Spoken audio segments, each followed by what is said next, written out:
FM 89.1, Radio Universidad. La realidad es muy importante este anuncio, porque hasta ahora se había resuelto el problema de las personas que tenían la edad, pero que no tenían los aportes. Entonces había lo que se llamaba la inclusión jubilatoria o la moratoria, que permitió que, es decir, digamos, casi 4 millones de personas se incorporaran a la seguridad social. Ahora quedaba un grupo de personas que habían alcanzado los aportes jubilatorios y habían sido expulsados del mercado laboral. Y ustedes saben que cuando uno llega a los 55, 60 años, es muy difícil reinsertarse en ese mercado. Por lo tanto, esta decisión de permitirle a las mujeres que tienen más de 55 años o a los hombres que tienen más de 60 y tienen los 30 años de aportes ya realizados y estaban desocupados al 30 de junio de este año, que puedan acceder a su jubilación, digamos, no solamente permite que estas personas tengan un ingreso monetario, sino que accedan a la obra social. Digo, cuando uno llega a una determinada edad, quedarse sin obra social, él y su grupo familiar es un tema complejo. Entonces, digo, me parece que este avance es un tema que había quedado pendiente, digamos, en la ley jubilatoria, y que nos pone a la Argentina a la cabeza específicamente de los países en derechos de la seguridad social. Eduardo, perdón, Luz, un segundito. ¿Qué tal? Tavo Ciureiro te saluda. Yo a esos 2 hitos que acabas de nombrar le agregaría, ¿no?, en estos últimos tiempos, el plan registradas también, ¿no?, que de alguna manera va en esa misma dirección, ¿no? No, claro que es muy importante. Digo, la realidad es que, es decir, los trabajadores, digamos, de casas particulares, es un tema complejo, digo, es decir, que es muy importante incorporarlos al mercado formal, es decir, porque esto le garantiza no solo, digamos, las prestaciones, digamos, tener servicio médico, tener una RT, digamos, acceder a la jubilación en el momento que corresponda, sino, digamos, tener una cuenta bancaria, tener una tarjeta de crédito, todo el tipo de cosas que, en definitiva, hace que seamos todos más iguales. Y este es un dato no menor en una Argentina donde, es decir, en los últimos años se había profundizado, digamos, de una forma abrupta, es decir, la desigualdad entre los ciudadanos. Uh-huh. Sí, el derecho al trabajo digno, básicamente. Eduardo, ¿cómo crees que llega en este momento esta noticia? Porque digo, si bien ya hace un tiempo, ¿no?, que se venía observando esto que decías, ¿no?, que una persona quizás que pasó los 50, 55 años, le cuesta reinsertarse una vez que es despedido al mercado laboral nuevamente. Pero digo, llega en un momento clave, ¿crees, después de la pandemia, donde mucha gente se ha quedado sin trabajo también por esto? Sí, claro, digamos, la realidad es que nosotros la pandemia ha sido, digamos, para nosotros una bomba, digamos, para nosotros y para el mundo, que ha roto un montón de relaciones laborales, y me parece que este tipo de medidas, es decir, que por ahí no abarcan a miles y a miles de personas. En este caso estamos hablando de entre 30 y 40 mil personas, es decir, se calcula que están en esta condición, porque, digamos, en la Argentina todavía la informalidad laboral es muy fuerte. El 80% de las mujeres que llegan a los 60 años no alcanzan los 30 años de aporte, y el 50% de los hombres. Por eso, es decir, digamos, la pata que nos falta, y que creo que el gobierno está trabajando sobre esto, es ampliar la inclusión jubilatoria para que, es decir, aquellos que no han alcanzado los aportes necesarios puedan también acceder a la prestación. Así que, digo, este tipo de cosas, es decir, que amplían los derechos de la seguridad social, son muy importantes en una sociedad como la nuestra, que viene de ser muy castigada, es decir, castigada por la pandemia de Macri. Entonces, ese tipo de cosas hace que, digamos, se necesita un Estado fuerte que, en definitiva, le permite a los ciudadanos estar en igualdad de condiciones. En relación a esto último, Eduardo, que te preguntaba Luz, ¿no?, de la pandemia y también del proceso que vino anteriormente a la pandemia, ¿no? María Fernanda Raberta, titular del ANSES, decía que, bueno, esos 30.000 o 40.000 personas, ¿no? Hombres y mujeres, bueno, que la mayoría eran hombres, ¿no? Y que todos esos hombres, la gran mayoría, se habían quedado sin trabajo en el sector industrial. Fíjense qué detalle, ¿no?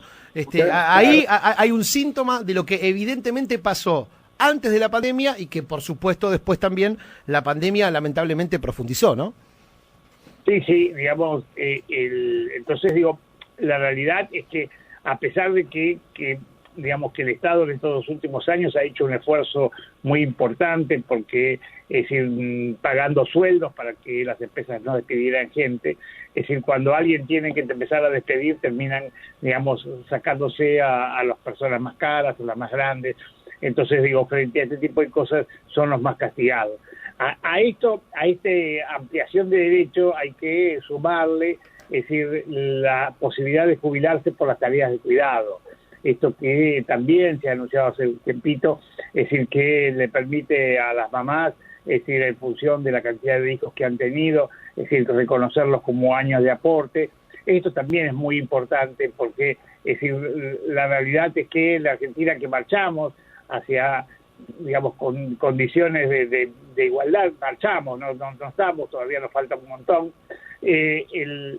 Todos sabemos que las tareas de cuidado recaen fuertemente sobre las mujeres y por lo tanto cuando, digamos, se convierten en mamás, es decir, ya sea porque paren o porque avanzaron en la, digamos, a obtener un hijo del corazón, es decir, la realidad es que, digamos, relegan parte de su trabajo y es muy importante este reconocimiento, ¿no? Así que todo este tipo de cosas me parece que van haciendo un paquete de medidas desde la seguridad social que, bueno, digamos, la realidad va achicando la brecha entre los excluidos. Sí, el patriarcado, ¿no? En relación a eso que usted decía de las mujeres, Eduardo, que hace que finalmente quienes se ocupen de esas tareas, en el 99% de los casos, sean las mujeres. Pensaba que además, ¿no?, de otorgar ese derecho también, bueno, es una manera de motivar el consumo, ¿no? Porque se sabe que el dinero que ingresa, ¿no?, a partir de estas decisiones, o sea, no es para guardarla en el bolso, la plata, sino es para salir a comprar Morphy, por ejemplo, ¿no? Sí, mira, esto que vos decís es tan importante. Yo, si te acordás, allá por el 2005, es decir, cuando se puso en marcha la inclusión jubilatoria, que fue aparte la primera ley también de jubilación anticipada para los que habían quedado desocupados de la época de Menem. La realidad es que ahí se incorporaron al sistema jubilatorio 3,5 millones de hombres y mujeres. Los economistas en ese momento planteaban que eso llevaba al quiebre el sistema jubilatorio. Y pasó todo lo contrario. Es decir, a tal punto que, por ejemplo, en el 2008, cuando se estatizan las AFJP, había en el Fondo de Garantía de Sustentabilidad 28.000 millones y en el 2015 había 60.000 millones de dólares. Es decir, no solo los jubilados habían recuperado 20 puntos por encima de la inflación, es decir, sus haberes, se habían incorporado 3.800.000 nuevos jubilados, pero esto lo que había hecho fundamentalmente es inyectar recursos en la actividad, digamos, reproductiva. ¿Por qué? Bueno, porque en general un hombre y una mujer que cobra la jubilación no muy alta, es decir, todo lo dedica al consumo. Entonces, es decir, esto fue muy importante para poner en marcha la economía en el periodo anterior. Así que digo, esto también ayuda, esto que la gente acceda a derechos, que, es decir, tenga recursos para darse dignidad. Es decir, en definitiva, también termina no solo ganando en derechos, sino ayudando a la economía. Tal cual, porque digo, ¿no? Al almacenero, a la almacenera que está escuchando, ¿no? Quizás, y se pregunta, bueno, ¿esto en qué me beneficia? Bueno, quizás ese abuelo o ese nuevo jubilado o jubilada que iba una vez al almacén por semana, ahora va 2 o 3, porque tiene un poco más de guita, ¿no? Y vos ahí vas a vender un poco más. Al del kiosco, al que arregla un zapato, digamos, al que arregla bicicletas, digamos, es una cadena. Entonces, es decir, la cadena se pone en marcha, esto es muy importante. Sí, parece tonto lo que estamos diciendo, pero a veces se pierde también eso, ¿no? Y parece que el Estado termina regalando alguna situación que en verdad no es así, porque es un derecho que se brinda, pero al mismo tiempo ese derecho tiene todo esto otro que está pensado activa, como ¿no? Para que la economía se active, porque finalmente los que dicen, y las que dicen cada vez que se otorga un derecho que el sistema jubilatorio colapsa, cuando tuvieron la oportunidad, ¿no? Por ejemplo, el anclaje que tiene el ANSES en millones de dólares, lo recibieron con un monto y cuando lo entregaron 4 años después, ese monto era mucho menor al que habían recibido. No solo esto pasó en la Nación, que se perdió el 60% del fondo de garantía de sustentabilidad. Vos sabés que yo presido el Instituto de Previsión Social de la provincia. Totalmente, sí.